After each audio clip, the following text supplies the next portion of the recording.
Creemos, Dios, que no hay dificultad, que no hay enfermedad, que no hay problema, que no hay situación que valga, porque no hay otro nombre como el nombre de Cristo, Señor. Te pedimos, Dios, que prepare nuestro corazón, Señor. Prepares nuestro oído, Padre, para escuchar tu palabra, para escuchar lo que hoy quieres hablar a nosotros. En el nombre de Cristo Jesús, amén y amén. Denle un fuerte aplauso al Señor. Denle gloria a Dios. Digan aleluya. Qué bueno es Dios, amén. Quiero invitar a los niños y a los preadolescentes que vayan a sus respectivas clases.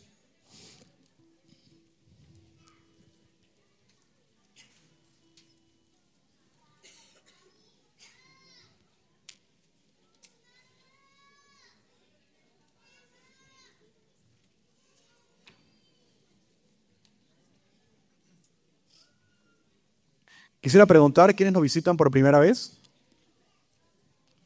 Dios te bendiga, Dios te bendiga, bienvenida, bienvenida, bienvenidas, Dios les bendiga, Dios le bendiga a cada uno de ustedes. Hoy me contenta estar con ustedes en este día, en este domingo de celebración, donde acá alabamos, glorificamos y compartimos de las ricas bendiciones del Señor. Somos vida eterna, somos una gran familia en la fe, que amamos a Dios y amamos a las personas. Ese es nuestro eslogan, es lo que nosotros hacemos y es la gran misión y visión del Señor, compartir de Dios, compartir del Señor. Para empezar, quisiera que viéramos una imagen. ¿Alguien conoce este lugar? Naciones Unidas. Sí, este es el salón principal de la sede de Naciones Unidas que se encuentra en Nueva York. Este es un lugar que después de la Segunda Guerra Mundial se instauró para el fin de que los líderes mundiales hablasen de diferentes temas y situaciones de guerra, hambre, crímenes de lesa humanidad o diferentes situaciones que hay en el mundo. Muchos líderes mundiales dicen que esto ya carece de identidad, está a favor de matrimonio igualitario, diferentes cosas que ya perdió el sentido, pero la intención de esta imagen es mostrar que este es un lugar donde se reúnen gente de gran importancia, que su opinión, su voto, es capaz de cambiar la historia del mundo. Y hoy vamos a hablar de justamente una historia que está en el libro de los Hechos, que habla acerca de una reunión que dio el inicio o la declaración del Evangelio hacia los gentiles. Dando un breve, estamos en la serie, La Iglesia en Movimiento. Ya esta es la séptima lección, el séptimo estudio acerca de este tema de la Iglesia en Movimiento. Y estamos estudiando el libro de los Hechos. Quisiera preguntarles, ¿cuánto han leído el libro de los Hechos? ¿Cuánto han leído los 28 capítulos ya? ¿O todavía van avanzando a medida que vamos estudiando y vamos predicando y enseñando acá los domingos? Son 28 capítulos que tiene este libro y es importante porque no vamos a abordarlo todos, pero a medida que vamos avanzando nos vamos dando cuenta de que hay puntos y aspectos importantes que están ocurriendo en versículos atrás. Y hemos hablado en estos domingos y toda esta serie o todas estas enseñanzas están en nuestro canal de YouTube.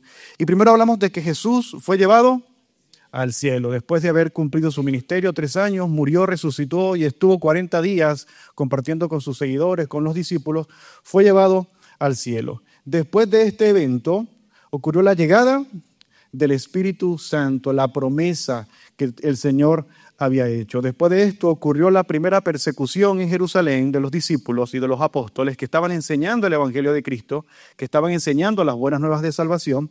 Pedro y Juan son arrestados por haber sanado ¿a quién? A un paralítico, ¿sí? Frente a la puerta de la Hermosa, un hecho milagroso allí que incurrió en que ellos fueran perseguidos y fueran apresados. Después de esto hablamos sobre la expansión del Evangelio, cómo a causa de la muerte de Esteban, por predicar el Evangelio, fue apedreado. La iglesia, por miedo, salió huyendo y fue esparcido por la región desde Samaria, de Judea y Samaria, y empezaron a predicar el Evangelio. Después hablamos de perseguidor a predicador, hablamos de Saulo de Tarso, ¿sí? Que perseguía a la iglesia, pero Dios lo llamó a su ministerio para predicar el mensaje del Señor. Y el domingo anterior hablamos de que el Evangelio rompe barreras. Un capitán romano, Cornelio, alguien que no era del pueblo de Israel, un gentil, tuvo una visión, un ángel le habló, Pedro recibió una visión y Dios puso la situación o el acuerdo para que la palabra de Dios llegase, él recibiese el Espíritu Santo junto con la familia y creyese a Dios y fuese un seguidor, un discípulo de Cristo. Amén. Hoy vamos a ver el Concilio de Jerusalén. Para los que están tomando notas, para los que están apuntando, hoy vamos a hablar sobre el Concilio de Jerusalén. Y vamos a ubicarnos en Hechos capítulo 15. Vamos a estudiar casi todo este capítulo. Y en primer punto vamos a hablar de un desacuerdo doctrinal. Hubo una situación, hubo un problema allí, y vamos a hablar de eso. Y dice Hechos 15:1, cuando Pablo y Bernabé, Pablo es Saulo, recuerde que se le cambió el nombre, estaban en Antioquía de Siria, llegaron unos hombres de Judea, es decir, unos cristianos, unos hermanos de la iglesia de Judea, y comenzaron a enseñarles a los creyentes, a menos que se circunciden, como exige la ley de Moisés, no podrán ser salvos. Y vamos a ver lo siguiente, vamos a ver un mapa. Se me quedó el láser. Justamente donde está el punto rojo, esa es Antioquía de Siria. Justamente Bernabé y Pablo se encontraban allí predicando. Si vemos unos capítulos anteriores, ya Pablo había iniciado su primer viaje misionero. Ahí vemos cómo están las flechas. Bueno, lamentablemente no. Pásame el láser, por favor. ¿Me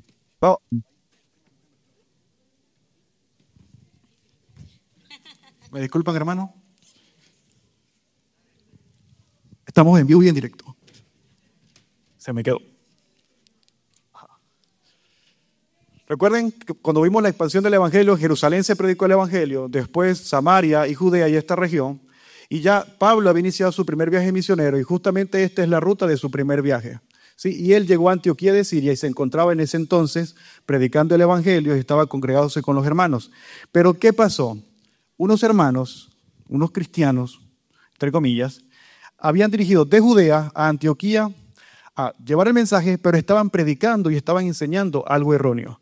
¿Y es que estaban enseñando ellos? La parte B dice, a menos que se circuncide, como exige la ley de Moisés, no podrán ser salvos.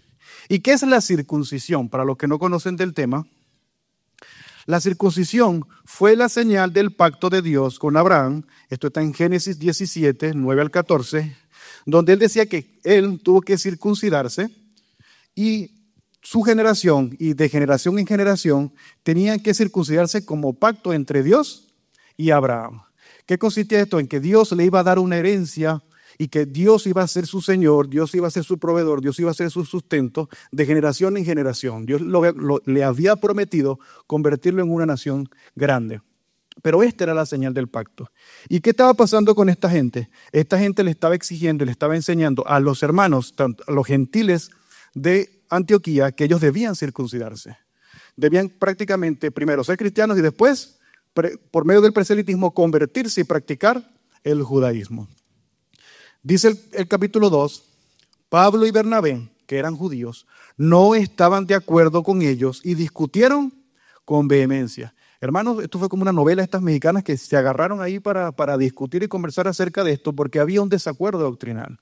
La gente que había venido de Judea decía que había que circuncidarse para salvación, pero Pablo y Bernabé le decían que esto no era necesario, que esto no tenía que hacerse. Finalmente, la iglesia decidió enviar a Pablo y a Bernabé a Jerusalén. ¿Por qué? Porque allí se encontraban los apóstoles, Pedro, Santiago, Juan, estaban todos los apóstoles y todos los ancianos de la iglesia primitiva, y juntos con algunos creyentes del lugar, es decir, otros hermanos de la iglesia de Antioquía, para que hablaran con los apóstoles y con los ancianos en este término, o actualmente es lo que se considera como líder, los líderes de la iglesia, sobre esta cuestión, sobre este asunto. ¿Hay que circuncidarse para ser salvo? ¿La circuncisión es necesaria para ser salvo? Entonces prepararon una comitiva para que ellos fueran a Jerusalén y hablasen este asunto.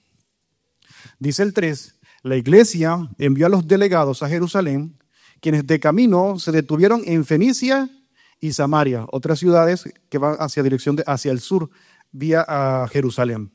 Y para alegría de todos, Fenicia y Samaria, para visitar a los creyentes. Les contaron, para alegría de todos, que los gentiles también se convertían. Hermanos, acá estaba ocurriendo una revolución donde no solamente los judíos estaban creyendo, sino que los que no eran judíos, los gentiles, estaban creyendo al mensaje de la salvación. Y esto para muchos era alegría y para otros no tanto. Sigue contando Lucas acá en versículo 4. Cuando llegaron a Jerusalén, toda la iglesia, incluidos los apóstoles y los ancianos, dio la bienvenida a Pablo y a Bernabé, quienes les informaron acerca de todo lo que Dios había hecho por medio de ellos. La semana pasada hablamos del capítulo 10, pero si avanzamos en el 11, en el 12 y en el 13, por medio del Espíritu Santo, Pablo se ha movido a predicar el evangelio hacia los gentiles. Y en todas esas ciudades, en Iconio, en Fenicia, Pablo estaba predicando. Pablo llevaba el mensaje, estaba sanando enfermos. Inclusive en una oportunidad, Pablo sanó a un enfermo y lo confundieron con un dios, con Mercurio. Él le dijo, yo soy un humano igual que ustedes. Hubo tanta conmoción que hasta a pedrada lo agarraron, casi lo dejaban medio muerto y al día siguiente estaba caminando. Pablo estaba sufriendo por predicar, pero por medio de ellos el mensaje estaba llegando. Sanidad estaba ocurriendo. Se estaba cumpliendo la gran comisión. Sigue diciendo el 5, pero después algunos creyentes que pertenecían a la secta de los fariseos, porque algunos sacerdotes y algunos que eran líderes de la iglesia habían creído el mensaje de la salvación, se pusieron de pie e insistieron, los convertidos gentiles deben ser circuncidados y hay que exigirles que sigan la ley de Moisés. ¿Qué exigían los legalistas judíos? Nótese que habían dos cosas que ellos estaban exigiendo. Primero, si no se circuncidan, no serán salvos. Y lo segundo es que deben ser circuncidados y obedecer la ley. Le estaban diciendo, tienen que ser cristianos y además tienen que ser judíos. Tienen que practicar nuestras tradiciones, tienen que practicar nuestras costumbres, tienen que hacer lo que nosotros hacemos. Ahora pregunto, ¿creen ustedes que las obras pueden salvar? Excelente. ¿Las prácticas religiosas pueden darte salvación? Mira, hoy día desde esta semana hay una conmoción en los venezolanos y en Venezuela porque van a canonizar, santificar, no sé cuál es el término, a dos venezolanos. José Gregorio Hernández, que es una historia, una trayectoria que viene de ese señor de hace tiempo, y otra señora ahí que no recuerdo cómo es que se llama, que era una monja. No he indagado mucho del tema. Y eso van a declarar fiesta nacional, eso están haciendo conmoción, la gente está muy alegre porque son los primeros santos venezolanos. La gente cree, hermanos, la gente cree que ellos pueden darle salvación, que ellos pueden darle milagros. Y eso no es así. Gálatas 5:6 dice, pues una vez que depositemos nuestra fe en Cristo Jesús, porque es solamente en el nombre de Cristo, no hay otro nombre, de nada sirve estar o no circuncidado. Lo importante es la fe que se expresa por medio del amor. No hay acción alguna que pueda darnos o llevarnos hacia la salvación, sino los ricos ya fuesen salvos. Depositando ahí con sus chequeras, con sus tarjetas de crédito, ya eso fuesen salvos. Ser niño bonito, ser buen hijo, buen padre, no te da la garantía de que eres salvo. No hay forma. Solamente depositar nuestra fe, nuestra confianza, nuestra certeza en Cristo Jesús. Y además, ninguna práctica, en este caso puntual, la circuncisión, que era lo que ellos estaban exigiendo, y por eso Pablo, más adelante a los Gálatas, le dice justamente eso, que de nada sirve ser circuncidado, tener la circuncisión o no tener la circuncisión. Lo importante es la fe que se expresa por medio de amor. Es decir, que si no hay amor en la fe o amor en nuestros actos, igualmente no estamos haciendo absolutamente nada. Verdad bíblica, la verdadera fe no es un acto externo, sino una fuerza interna que impulsa al creyente a amar a los demás, cumpliendo así el propósito de Dios. Por lo tanto, las obras no tienen valor, sino nacen de una fe que se vive activamente a través del amor. Y hermanos, es necesario que nosotros practiquemos y hagamos las cosas con amor, porque el que no ama no ha conocido a Dios. ¿Cuál es la esencia de Dios? El amor. Denle un fuerte aplauso al Señor.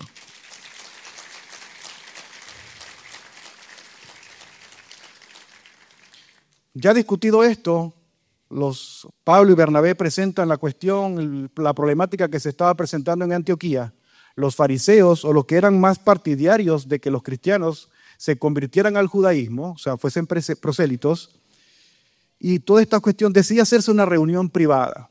Sí, ese es el segundo punto, una reunión privada. Dice el 6, así que los apóstoles y los ancianos se reunieron para resolver este asunto. Es decir, hermanos, los líderes de la iglesia, la gente que buscaba de Dios, que estaba llena de Dios, se decidieron reunir para conversar sobre esta situación que estaba ocurriendo entre los judíos y los gentiles, porque no había una comunión allí. Y había este encontronazo o este choque entre el judaísmo y el cristianismo. Y dice el 7, y en la reunión, después de una larga discusión, pudo haber sido horas y horas, porque era bastante importante este tema, y por eso es que Lucas en este capítulo habla sobre el concilio y toma una gran relevancia el concilio. Pedro se puso de pie y se dirige a ellos de la siguiente manera. Ahí estaban todos los discípulos y los líderes de la iglesia. Estaba Pablo, estaba Bernabé. Y dice así: hermanos, todos ustedes saben que hace tiempo Dios me eligió de entre ustedes para que predicara a los gentiles a fin de que pudieran oír la buena noticia y creer. Y dice el 8, Dios conoce el corazón humano y Él confirmó que acepta a los gentiles a darles al Espíritu Santo tal como lo hizo con nosotros. Y lo vimos la semana pasada por medio de la conversión de Cornelio, su familia y todo lo que estaban con él. Para entender un poco, este concilio de Jerusalén ocurrió 50 años después de Cristo, entre el año 49 y 50 años después de Cristo. La conversión de Cornelio fue en el año 36 después de Cristo. Más o menos 4 años después o 5 años después estaba ocurriendo esto. Y por eso Pedro saca otra vez a testimonio y saca a relucir lo que Dios ya había hecho. Dios, por medio de la visión del lienzo, le había dicho: lo que es inmundo, lo que es impuro, yo lo santifico, yo lo purifico, ya no es inmundo. Y después él entiende, cuando le empieza a hablar a Cornelio y a su familia, a gentiles romanos, acerca de Jesucristo, acerca de que había venido un hombre, que había venido por los pecados del mundo, que había muerto, que había hecho milagros, que había muerto y resucitado, y ahora estaba a la diestra del Padre. Ellos creyeron, y al haber creído, descendió el Espíritu Santo sobre ellos, que es la confirmación. Y al haber descendido el Espíritu Santo, fueron bautizados, y me imagino que siguieron predicando y enseñando la palabra. Sigue diciendo Pedro en el versículo 9, Él no hizo ninguna distinción entre nosotros, los judíos, y ellos, los gentiles, pues les limpió el corazón por medio de la fe. Y en el punto de vista cristiano-gentil, Pedro subraya principalmente la acción de Dios en la conversión de los gentiles. Es decir, no hay otra cosa sino la voluntad misma de Dios para la conversión de los gentiles. Y mírese cómo se desglosa estos 3 versículos. Primero, eligió a los gentiles. Segundo, mostró su aceptación. Y tercero, no hizo distinción entre los pueblos, es decir, entre los judíos y no los judíos. Y esta acción que Dios directamente hizo se ve evidenciado, o hay muestras. Primero, eligió a los gentiles. ¿De qué manera? Escucharon el mensaje y creyeron. Cornelio creyó. Las personas, cuando Pablo estaba llevando en su primer viaje, en su primer ministerio, el evangelio, ellos estaban oyendo y estaban creyendo. Y Pablo le había comentado lo que estaba sucediendo con las diferentes ciudades, con las diferentes personas que no eran judíos. En segundo lugar, mostró su aceptación. ¿De qué forma? Recibieron al Espíritu Santo. Y dice el apóstol Pablo en Efesios 1:13, y ahora ustedes, los gentiles, es decir, los que no son judíos, también han oído la verdad, la buena noticia de que Dios los salva. Además, cuando creyeron en Cristo, Dios los identificó como suyos a darle al Espíritu Santo, el cual había prometido tiempo atrás. Y dice el 14, el Espíritu es la garantía que tenemos de parte de Dios de que nos dará la herencia que nos prometió y de que nos ha comprado para que seamos su pueblo. Dios hizo todo esto para que nosotros le diéramos gloria y alabanza. Dele gloria a Dios. Yo he recibido el Espíritu Santo. Ustedes han recibido el Espíritu Santo, que es la garantía, que es la confianza de esa aceptación que el Señor nos ha hecho suyos, que le pertenecemos, que somos sus hijos, que somos sus amados. Y por último, no hizo distinción entre los pueblos, sino que los purificó. ¿De qué manera? Ya no hay necesidad de un ritual y de un sacrificio. La pastora hacía una lectura acerca del tabernáculo, sí, que era un lugar hermoso. Y para expiación de los pecados, y yo hablaba con esto un hermano ayer, de que anualmente el pueblo tenía que llevar un cordero para expiar los pecados del año del pueblo. Y cada vez que ocurría una ofensa o había una acción de gracia, había que llevar un sacrificio para poder recibir expiación, para poder recibir perdón. Pero por medio de Jesucristo, el Cordero sin mancha, que el único que quita el pecado del mundo, su sacrificio ya nos purificó. Ya no hay división, ya no hay sacrificio, ya no hay un velo, no hay un sacerdote, porque Jesucristo es el sumo sacerdote, Jesucristo es el sacrificio, Jesucristo ya lo hizo y Él nos purificó, ya Él nos perdonó, ya lavó nuestros pecados. Amén. Afirmamos entonces que la fe es el único requisito para la purificación y la recepción del Espíritu Santo, quien es la prueba o confirmación visible de que somos aceptados por Dios. Usted y yo ya no hacemos las obras de la carne, sino que debemos y tenemos que hacer las obras del Espíritu Santo. Amén. Hechos 15:10 sigue contando la historia. Y Pedro pregunta y hace la siguiente pregunta retórica. Entonces, ¿por qué ahora desafían a Dios al poner carga sobre los creyentes gentiles con un yugo que ni nosotros ni nuestros antepasados pudimos llevar? La historia misma en el Antiguo Testamento dice que el pueblo de Israel siempre se pervertía y se corrompía y no podía cumplir la ley a cabalidad. Siempre la transgredía. Se volvieron unos adúlteros, dice el profeta Ezequiel. Eran unos fornicarios porque se fueron hacia otros ídolos, se fueron hacia otros dioses y no cumplían los mandamientos de Dios. Entonces, ¿por qué nosotros vamos a mandar a hacer algo que nosotros mismos no hacemos? Que nuestros antepasados no hicieron. Si vemos la historia de Esteban, cuando habla, les dijo en cara que eran una cuerda de víboras todos porque no hacían y cumplían la palabra de Dios. Exigían a las personas hacer algo que ellos no estaban cumpliendo. Ahora pregunto, ¿nosotros como iglesia le hemos impuesto reglas para ser salvos? ¿Le hemos puesto reglas o normas para que puedan vivir una vida de santidad, que esto le asegura la salvación a todos ustedes? ¿O han venido de iglesia o han escuchado de iglesias que hacen este tipo de cosas? Hay iglesias que enseñan porque son falsas doctrinas y herejías.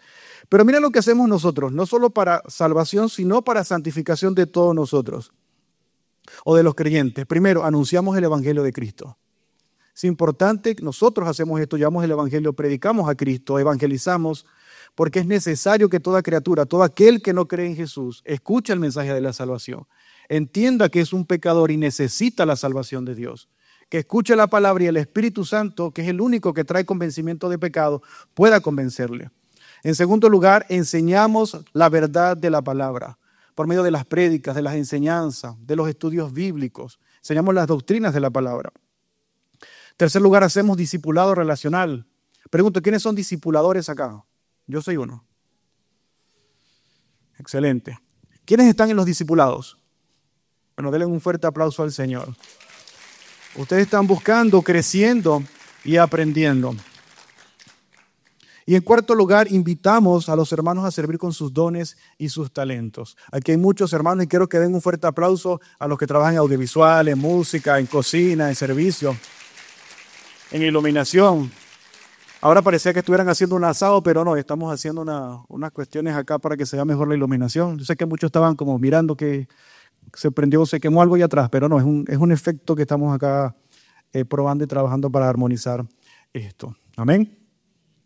Sigue diciendo la historia en el 11. Nosotros creemos, y esto es una afirmación que hace Pablo, y esto es lo central de este mensaje o de esta lectura. Nosotros creemos que todos somos salvos de la misma manera, por la gracia no merecida que proviene del Señor Jesús, solamente por gracia. Y Pablo, volviendo otra vez a los Efesios, que habla mucho sobre la gracia y la salvación, en el capítulo 2, versículo 8, dice, Dios los salvó por su gracia cuando creyeron. Ustedes, este caballero que está aquí, no tiene ningún mérito en eso, en la gracia, en la salvación. Es un regalo de Dios. Y el 9 dice, la salvación no es un premio por las cosas buenas que hayamos hecho, así que ninguno de nosotros puede jactarse de ser salvo. Hermano, usted es salvo por la mera misericordia de Dios, por la mera gracia y el favor de Dios. Fuimos escogidos de antemano en la fundación del mundo. Ya Dios nos predestinó, nos justificó, nos santificó y solamente por Cristo. Denle un fuerte aplauso a Dios. La salvación no depende de hechos, no depende del esfuerzo, del sacrificio que tú puedas hacer, de la entrega, de lo buena persona que puedes ser, ni el sacrificio tampoco, ni la salvación se puede obtener por medio de otros. Hay un chiste que dice que una vez un pastor en una campaña predicando le dice a un muchacho, ¿tú quieres ser salvo? No, mi mamá es salva. Cuando Cristo venga, yo me le cuelgo en la pierna y me voy también para el cielo. No, hermano, la salvación no es transferible. No es como puede ser una transferencia bancaria para que la mitad de mi salvación pase a mi familia. No. Ciertamente, la Escritura dice, cuando Pedro fue encarcelado y fue liberado, le dice al carcelero, cree en el Señor Jesucristo y serás salvo tú y tu casa, pero se refiere que usted en su casa es la luz del mundo, es la luz para predicar el mensaje de la salvación. Usted tiene que primero predicar con su ejemplo, porque usted si era iracundo tiene que quitar la ira a un lado. Si usted era gritón tiene que dejar la gritería. Usted tiene que portarse y dar frutos como hijo de Dios y después predicarle la palabra del Señor. Si hay hijos, si hay padres que dicen, o familia que dicen, yo no quiero ser cristiano, como mi mamá. ¿Por qué? Porque su actitud no es una actitud de hijo de Dios. Ayúdenos el Señor a predicar con nuestro ejemplo y que podamos dar los frutos del Señor. Amén. Verdad bíblica. La salvación es un regalo no merecido de Dios. Es su gracia que nos permite ser salvos de la condenación. Este beneficio eterno se recibe a través de la fe al creer que Jesucristo es nuestro Dios y nuestro Señor. Amén. Sigue contando el 13. Cuando terminaron, Santiago, otras versiones lo llaman Jacobo, y este era el medio hermano de Jesús. Santiago creyó no cuando Jesús estaba en su ministerio, sino después de su muerte y su resurrección, y se cree que era uno de los líderes principales de Jerusalén, uno de los líderes más influyentes de la iglesia de Jerusalén.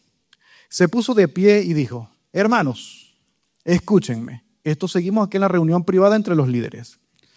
Pero les ha contado de cuando Dios visitó por primera vez a los gentiles para tomar de entre ellos un pueblo para sí mismo. Es decir, ya no es judío, ya no es gentil, sino que es el pueblo de Dios, es su iglesia, es la familia de Dios. Y la conversión de los gentiles es precisamente lo que los profetas predijeron, como está escrito. Y dice el 16, el 17 y el 18, que es una porción que Santiago toma del profeta Amós, que está en el capítulo 9, 11 y 12, dice, después yo volveré, esto es el Señor, y restauraré la casa caída de David, reconstruiré sus ruinas y la restauraré, para que el resto de la humanidad busque al Señor, incluidos los gentiles. Todos los que he llamado a ser míos, el Señor ha hablado. Aquel que hizo que estas cosas se dieran a conocer desde hace mucho, y hace referencia a Jesucristo. Jesucristo viene del linaje de David. Jesucristo es rey porque viene del linaje de David y Él es el único rey y es el rey que su trono jamás va a perecer. Su trono es por siempre y para siempre, de generación en generación y todos los tiempos. Aquel que hizo que estas cosas se dieran a conocer desde hace mucho, y mi opinión, Santiago mencionaba, y mi opinión entonces es que no debamos ponerles obstáculos a los gentiles que se convierten a Dios. Pedro hace mención de que lo que Dios ha hecho en los gentiles, la confirmación de la acción que ha hecho Dios por medio de la salvación, del oír y del Espíritu Santo, y Santiago opina lo mismo, que no podemos ponerle obstáculos a los gentiles para que puedan convertirse a Dios. Es decir, la circuncisión, la práctica de la circuncisión y las prácticas de las leyes rituales del pueblo de Israel no tienen fundamento para la salvación de Cristo, para lo que Jesucristo hizo. Y el 20 dice, al contrario, deberíamos escribirle y decirles que se abstenga de comer alimentos ofrecidos a ídolos, de inmoralidad sexual, de comer carne de animales estrangulados y de consumir sangre. Hermano, un choricito asado es bastante bueno, pero eso es sangre. Pero nótese bien, la conclusión de Santiago y la razón por la cual se estipularon estos 4 requisitos. Y Santiago, la conclusión no se refiere ni a la circuncisión ni al cumplimiento de la ley, que era el problema, que era la situación que estaba como que ocurriendo allí. Pero Santiago no concluyó sobre esto, sino que independientemente de esto, él dio 4 prohibiciones que no se refieren a los medios de salvación ni a la entrada de la población judía, sino a una prohibición estrictamente relacionada con las prácticas de la idolatría. En ese tiempo, las diferentes ciudades que estaban fuera del pueblo de Israel practicaban la idolatría a diferentes ídolos, a diferentes dioses. No sé si alguien acá que haya pertenecido a la Iglesia Católica llevó alguna vez cesta de frutas a un santo. No sé, llevar ofrenda. No sé si han llevado ofrendas o han llevado cosas así. No, ninguna. Bueno, excelente. Si yo recuerdo una vez que de tonto fui, me dijeron, hay que llevar unas velas y unas cosas. Yo nací y me crié en el Evangelio, pero era una actividad de la iglesia, del colegio, y me dijeron, lleve una vela y lleve una fruta que vamos para un sitio. Bueno, yo compré eso y la llevé, y sin darme cuenta estaba llevando ofrenda a los ídolos. Y justamente pasaba acá. Y estas 4 prohibiciones a los gentiles, porque los gentiles venían de practicar orgías a dioses, de practicar sacrificios de animales, de consumir esos sacrificios, y eso para Dios en el Antiguo Testamento dice que es abominación para ellos, y el pueblo de Israel lo tenía entendido. Entonces las prohibiciones no fueron sobre el tema en cuestión, sino más bien de prácticas que estaban inclinadas hacia la idolatría. ¿Por qué? Porque el pueblo gentil no estaba acostumbrado o nunca habían escuchado la ley de Moisés. ¿Dónde se hablaba la ley de Moisés? En las sinagogas. Si nosotros leemos los capítulos anteriores, a pesar de que los discípulos fueron esparcidos de Jerusalén, ellos iban a las diferentes ciudades, si iban a Samaria, si iban a Siria, ellos iban a las sinagogas y le predicaban a los judíos. Ellos no le predicaban a los gentiles. Pablo fue movido por el Espíritu Santo para llevar el mensaje a los gentiles fuera de Jerusalén. Y él les predicaba, pero ellos no entendían lo que era guardar el sábado, ellos no entendían lo que era un sacrificio, ellos no entendían lo que era guardarse, ellos no entendían esas cosas porque ellos no habían crecido en las tradiciones judías y en las tradiciones. Pero ¿sabe qué sí se les impuso? Se les impuso o se les prohibió cosas que estaban relacionadas con la idolatría para que ellos se guardasen de caer otra vez en eso. En el contexto, en el consenso entre los eruditos o los que estudian, los que han profundizado acerca de este tema del concilio de Jerusalén, estas prohibiciones van más a la comunión de la mesa entre los gentiles y los judíos. Ese fue el propósito o la conclusión a la que llegó Santiago. Y por último punto, vamos a hablar de la conclusión del concilio. Después de esta discusión en público y la discusión en privado, a esto fue lo que se llegó.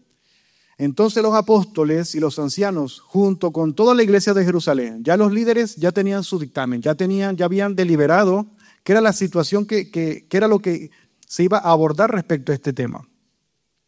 Dice que escogieron delegados y los enviaron a Antioquía de Siria con Pablo y Bernabé para que informaran acerca de esta decisión. ¿Qué habíamos concluido? Y los delegados escogidos eran de los líderes de la iglesia, Judas, no el Iscariote, sino llamado el Barsebas, y Silas. Y además de eso enviaron una carta con su firma que decía lo siguiente, en versículo 23, nosotros, los apóstoles y los ancianos, es decir, los líderes de la iglesia, sus hermanos de Jerusalén, escribimos esta carta a los creyentes gentiles de Antioquía, Siria y Sicilia, saludos. Dice el 24, este es el contenido de la carta. Tenemos entendido que unos hombres de aquí, es decir, de Judea, de Jerusalén, los han perturbado e inquietado con sus enseñanzas, pero nosotros no le hemos enviado. Eran gente que no iban con dirección de Dios, con dirección pastoral, no eran comisionados, sino que era una gente que prácticamente era guiada por el diablo, que iba con la intención de corromper a la iglesia, de engañar a los hermanos, de engañar a los creyentes. Y muchas iglesias, hermanos, han sido corrompidas y han sido, porque la Biblia dice que hay ovejas disfrazadas de lobos, que vienen a dañar, que vienen a destruir, que vienen a sembrar doctrinas falsas, a sembrar herejía. ¿Y qué debemos hacer nosotros como iglesia o como creyentes para evitar que las personas nos confundan?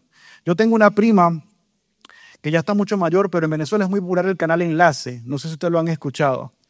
El canal Enlace tiene de todo, tiene Testigos de Jehová, tiene Adventista, tiene de todo. O sea, ya llega un punto donde es comercial. Mientras más prédicas pasen, más estamos monetizando. Y para que nosotros estemos protegidos acerca de las falsas doctrinas, hay 3 acciones prácticas que podemos hacer. Primero, leer y estudiar la palabra del Señor. Hay que leer la palabra, hermano. Hay que nutrirnos de la palabra del Señor. Hay que entender y comprender la palabra del Señor. Y quiero ponerles una acción práctica esta semana. Leer durante toda esta semana la carta de Santiago. Son 5 capítulos. Empiece mañana. Lunes el primero y así hasta llegar al viernes y lee los 5 capítulos. Santiago es el libro de sabiduría del Nuevo Testamento. Tiene muy buena doctrina, tiene muy buenas enseñanzas que le van a ayudar mucho a fortalecer y a crecer su fe. Y en tercer lugar, discernir a las personas que hablan y enseñan la palabra de Dios. Hermano, a mí me llega mucha gente, mira, escuché fulano de tal en YouTube. escuché en fulano de tal en podcast, escuché en fulano de tal en Instagram. ¿Y qué dijo? No, Dios habló esto, o no me acuerdo. Pero usted se sienta a anotar lo que dice, busca la palabra de Dios y compara que lo que está diciendo realmente es eso. Porque muchas veces nosotros vivimos por fanatismo, por emocionalismo. Habló bonito el hermano. ¿Cuántos mensajes de prosperidad, de éxito se enseña? Pero discernimos realmente lo que la palabra de Dios dice, lo que esas personas enseñan, porque pueden llevarnos a una falsa doctrina. Los testigos de Jehová, los adventistas, todas esas religiones protestantes que han salido, ha ocurrido porque alguien tuvo una visión, un ángel le reveló y fundaron una iglesia. Los mormones fundaron una iglesia y mucha gente se ha apartado de la verdad porque han creído simplemente a lo que alguien le dijo, unas palabras bonitas. El diablo susurra al oído y puede llegar a enamorarnos. Sigue diciendo el 25, el apóstol Santiago, así que decidimos, después de llegar a un acuerdo unánime, enviarles representantes oficiales junto con nuestros amados Bernabé y Pablo, que eran los que habían venido de Antioquía a presentar la problemática, quienes han arriesgado la vida por el nombre de nuestro Señor Jesucristo. Pablo se había sacrificado, se había entregado completamente al ministerio y él había recibido tantas cosas. Yo leyendo sobre esto, no recuerdo si es el 13, el 12 o el 13, él predicó, pasó una cuestión y lo agarraron a pedrada, hermano. Yo dije, está pagando lo que le hizo Esteban. Me dio como mucha risa, pero no estaba pagando lo que le hizo Esteban, sino que él estaba realmente sufriendo por causa de Cristo. Y estaba sufriendo por causa de Cristo, porque me dio mucha risa, porque lo apedraron, lo sacaron de la ciudad, pensaron que estaba muerto y al día siguiente estaba caminando predicando el evangelio. O sea, de verdad fue una cosa sorprendente. O sea, es como que si no le hubiese pasado nada. Me dio mucha risa y ocurrencia. Uno imaginando, yo soy sanguíneo y me imagino las cosas. Y mira, importante lo que dice, estoy enviando a estos dos hermanos que han arriesgado su vida. Buen testimonio. Hermano, usted tiene que discernirse, la persona que está hablando o dándole un consejo es una persona de buen testimonio. Porque cualquiera puede decirte, hermano, mire, soñé esto. Si usted maneja, se va a matar. Me voy a morir. Pero hermanos, realmente, o sea, hay que discernir realmente si es una visión o es un sueño, o alguien que está hablando por hablar. Les enviamos a Judas y a Silas para confirmar lo que hemos decidido con relación a la pregunta de ustedes.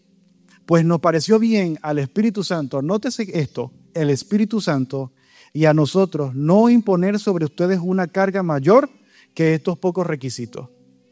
Deben abstenerse de comer alimentos ofrecidos a ídolos, de consumir sangre o la carne de animales estrangulados y la inmoralidad sexual. Si hacen esto, hará bien a Dios. Esto fue la solución del conflicto. No se habló de la circuncisión para salvación, no se habló de esto porque no era el tema, o sea, no era la relevancia, sino que estos requisitos estaban destinados, o estos requisitos que se estableció en el Concilio de Jerusalén, era para evitar ofender a los creyentes judíos y a fomentar la comunión fraternal, preservando la unidad de Cristo. ¿Por qué? Porque el pueblo de Israel o la tradición judía establece que no podían hacer convivencia con las personas que comían o hacían cosas que eran inmundas para ellos. Para poder entender bien esto hay que leer Levítico, hay que leer Deuteronomio y estudiarlo todo y entender a profundidad. Por eso ellos no se juntaban con los gentiles, por eso ellos no se juntaban con las personas que no pertenecían a su pueblo, sino que ellos los veían despreciantes, porque para ellos hacer esas cosas era contaminación. Entonces, si los gentiles hacían estas prácticas y de ese entonces en Antioquía y se abstenían, entonces iba a ser posible compartir la cena del Señor. Iba a ser posible congregarse y cantar y adorar al Señor. Porque si no, ¿qué iba a pasar? Imagínense a un gentil acá y al judío. Dicen que ellos escupían. Los judíos escupían cuando pasaba un gentil. Imagínense aquí venimos a alabar a Dios escupiendo. ¿Ustedes creen que es posible una convivencia? No. Entonces, la deliberación de este concilio justamente es para eso. El concilio no deseaba cargar a los gentiles con el yugo judío, pero sí les impuso regulación. Esta imposición es interesante precisamente porque la alimentación o las leyes éticas no fueron el tema que motivó las disputas al Concilio de Jerusalén. El tema había sido la circuncisión, pero esto estaba generando una falta de convivencia entre judíos y griegos, por lo que aplicar leyes morales y no rituales permitirían que fuese posible la comunión entre los discípulos. Dice el 30, y los mensajeros salieron de inmediato para Antioquía. Eso no esperaron dos, vamos a descansar unos días, no. Fueron de una vez, donde convocaron a una reunión general de los creyentes y entregaron la carta. Y dice el 31, y hubo mucha alegría en toda la iglesia ese día cuando oyeron este mensaje alentador. Dieron alabanzas al Señor, dieron glorias al Señor. ¿Por qué? Porque esto iba a traer paz para todos. Iba a ser posible la convivencia. La verdad bíblica detrás de esto es que la guía del Espíritu Santo y el consejo nos hará tomar decisiones correctas en diferentes situaciones para gloria y alabanza del Señor. Hermanos, necesitamos la guía de Dios. Necesitamos la guía de líderes que estén capacitados y preparados para que nos den consejo. No resuelvan nuestros problemas. El pastor siempre cuenta una anécdota en consejería que la gente, pastor, me pasa esto y aquello. ¿Qué hago? No, hermanos, no es resolver nuestros problemas, es darnos una guía por medio del Espíritu Santo y un consejo certero para hacer lo que es correcto, para hacer lo que agrada a Dios. En conclusión, la narrativa del Concilio de Jerusalén ocupa un papel central en el libro de los Hechos. Lucas decidió colocar esto justamente en el capítulo 15 por lo siguiente. En el capítulo 10 comienza cómo los gentiles recibieron por medio de Pedro y Cornelio recibieron, pero vemos cómo Pedro se queda en Jerusalén. Los discípulos, los que estuvieron con Jesús, se quedaron en Jerusalén. Pero si nosotros vamos avanzando, por eso le digo, lean Hechos, después del capítulo 15, vemos en todo como personajes principales a Pablo. Pablo aquí, Pablo allá, Pablo en diferentes partes predicando el Evangelio. Y es justamente porque hay un cambio, hay una transición entre el cristianismo o la predicación del Evangelio en Jerusalén y ahora se traslada a todo el continente o el mundo conocido. Ya culmina las actividades de Pedro y los cristianos de Jerusalén y se enmarca en el ministerio de Pablo hacia los gentiles, donde estaba cumpliéndose así predicar el Evangelio hasta lo último de la tierra. Vemos acá que es el inicio, es la tranquilidad de que los gentiles, de que durante ese tiempo, porque esto ocurrió en el 50 después de Cristo, de que hay que circuncidarse, hay que practicar la ley, hay que hacer esto. No, Pablo, el concilio de Dios, descansen en el Señor, hagan esto y sigan creyendo y haciendo la buena obra del Señor, que es lo que nosotros debemos hacer. Acción práctica para esta semana. Leer el libro de Santiago. ¿Cuánto lo vamos a hacer? Anótelo allí. Vamos a leer el libro de Santiago. Tiene 5 capítulos, un capítulo. Hermano, no es que me emocioné y lo voy a leer todo. No. Anote, busque una palabra. ¿Qué significa esto? ¿Por qué dice esto? Vamos a practicar el método inductivo. ¿Cuántos conocen el método inductivo? Son pocos. Los que no le conocen, los invito a estudios bíblicos y discipulados. Intégrense y van a aprender el método inductivo que les va a ayudar a comprender mejor la palabra. La dirección la da el Espíritu Santo, hermano. Pero el método inductivo es un método teórico o para estudiar que nos ayuda a comprender mucho más la palabra de Dios. Pónganse de pie.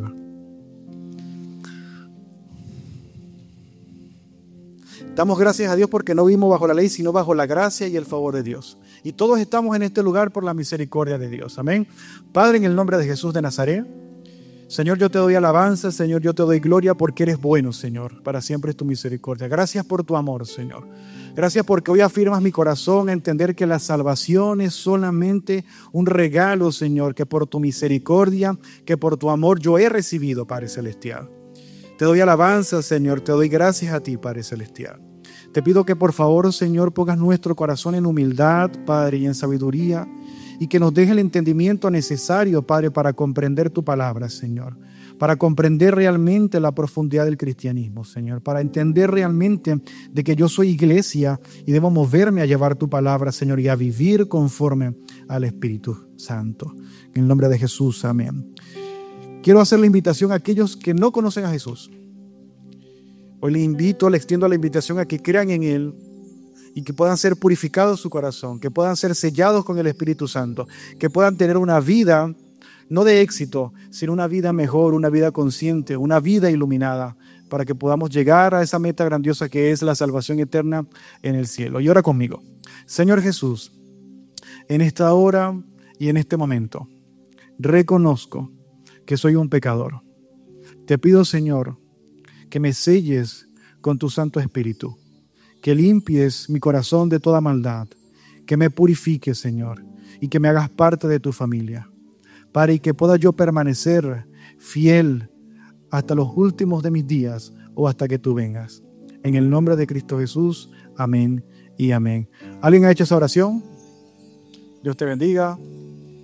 Dios te bendiga. Denle un fuerte aplauso al Señor. Hay fiesta en el cielo cuando un pecador se arrepiente. A los que hicieron la oración y a los que nos visitan por primera vez, quiero invitarlos arriba, subiendo la escalera, está el grupo de conexión. Allí le vamos a explicar cómo conocer más a Jesús y cómo ser parte de nuestra iglesia. Que Dios les bendiga, que Dios les guarde. Feliz semana.